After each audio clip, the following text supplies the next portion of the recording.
Having writer's block as an academic can be extra stressful because we deal with deadlines, expectations, and grades. Well, today we are discussing how to overcome academic writer's block, and hopefully these strategies can help you get writing as soon as possible. So the first bit of advice that I would suggest is if you are experiencing writer's block as a graduate student or while doing academic writing, you should probably step away from it.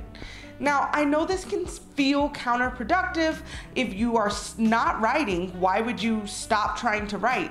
And it really comes down to sometimes as graduate students or as writers, we put a lot of pressure onto ourselves, and that pressure can create anxiety, doubt, fear, or mental exhaustion. And those things can come together to make it really hard for us to look at our document and write what needs to be done. So by stepping away, we can make opportunities for us to let our brain rest, to think, and to approach the writing later on from a different perspective, from a fresh review, or just from a fresh set of eyes. I actually have a friend that says they went to a writing group or a writing support space, and in that writing support space, one of the mentors suggested that they rest and sleep and let the elves do the work. So in this time, don't think of it as you taking time off or wasting time, but rather you're letting the academic writing elves do the work they need to do to help you write your paper. Stepping away doesn't necessarily have to be passive either.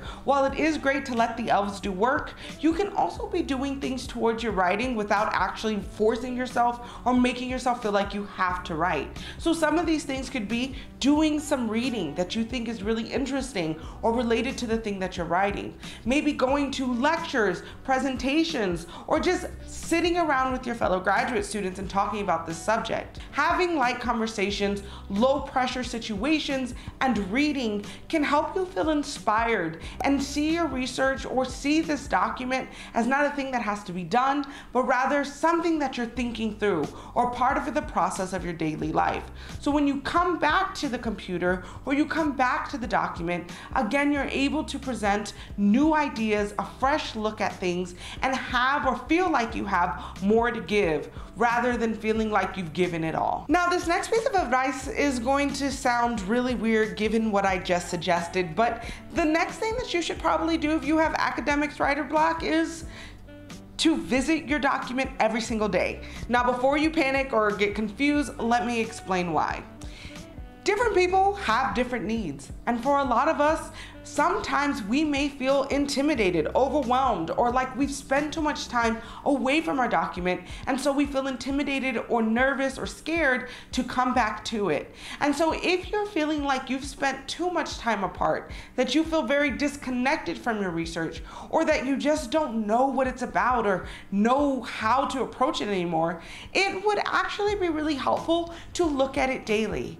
And this doesn't mean that you have to write in it daily. This doesn't mean that you have to just force it, but rather opening it up, reading through it, maybe looking at your outline, maybe again talking about it with others.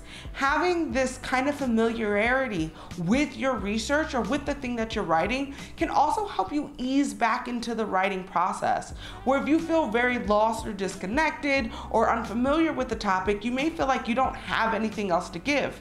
But by visiting it daily, you can give yourself an opportunity to really reconsider and see yourself as part of this process rather than this thing that is daunting and needs to be done. Another thing that helps me personally when I have academic writer's block is to ask questions rather than trying to present answers. And what this means is sometimes when we approach our research, we put a lot of pressure onto ourselves to be this omnipotent expertise writer. And it really comes down to we're still researchers. We are still students trying to learn. So when we are approaching our document and we find ourselves stuck at a particular point, it can be super helpful to, instead of thinking about it as this is what I want to prove, you can reframe it and say, well, what is it that I'm trying to figure out? What is it that I'm researching? And by creating a new outline or even just just segmenting your paper off into little smaller questions, you can help your brain kind of flip the focus from trying to find all this information to the back of your mind to, oh, these are the things that I need to figure out.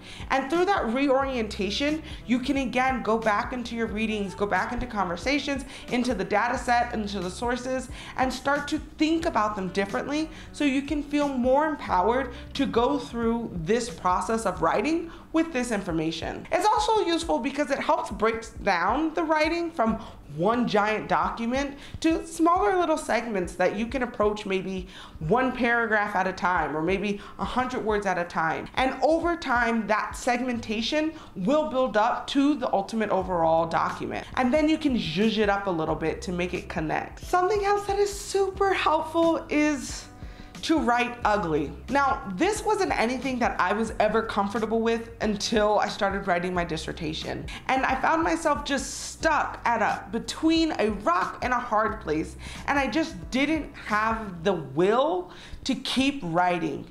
And that was because I was trying to write the dissertation in one go. And through that process, it was just really limiting to have to sit down at a computer and think of the world's most perfect phrase or the exact language or the exact word that I wanted. And I realized that that just wasn't generative. If I wanted to get the dissertation done, I needed to write it first. And so by seeing this document that I'm writing as just a draft, I was empowered to start writing kind of ugly. And what this means is you are doing something called a zero draft. You're not thinking about syntax or grammar, word choice, constructions, organization.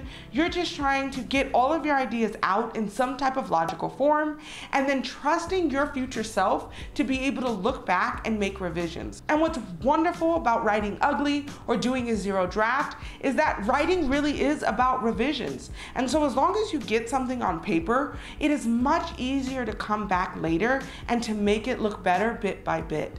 And by writing ugly, again, you remove this layer of pressure to be perfect, and instead you're able to just get your thoughts, your heart and soul onto paper and then work through it later. The zero draft is also really useful if you're somebody who feels like they have a lot of ideas, but don't necessarily know what references, readings, citations all connect to it. In the zero draft, you can make references to where you want to cite or data that you need without being bogged down or stopped by this information. So again, it's helping you keep the machine of the writing going without having to deal with the minute details or the complicated bits that can make you digress or move away from your writing.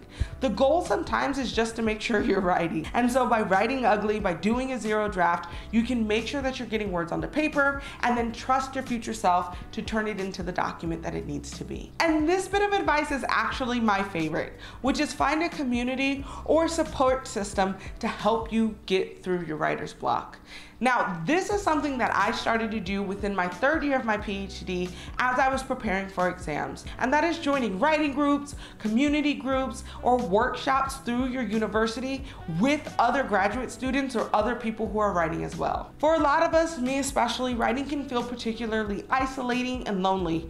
But by joining these types of communities, I really feel like there's a space where I belong and that there was others that are like me that are in a similar space and time. So because of that, I get less of the fear of missing out or the sensation that I'm doing this all on my own. And instead, I feel really invigorated and excited to meet with these groups of people.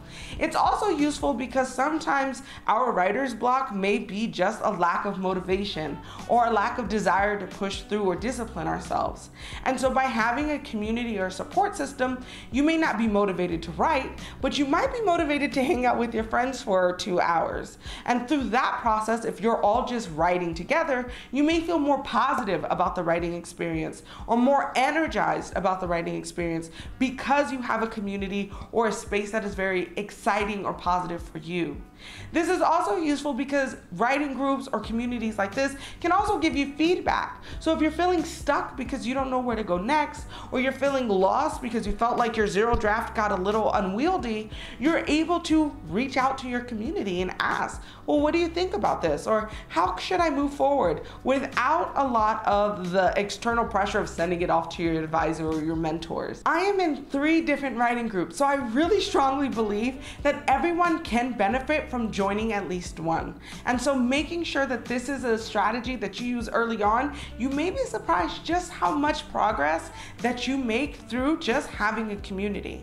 Also, if you are somebody who finds academic writing difficult because you feel like you're just not good at it, or you don't know how to elevate it into that professional academic level, then I suggest you watch this video next.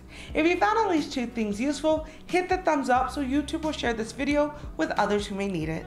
Your support helps a small YouTuber like me continue to grow. So I want to thank you so much for watching, and I will see you next week.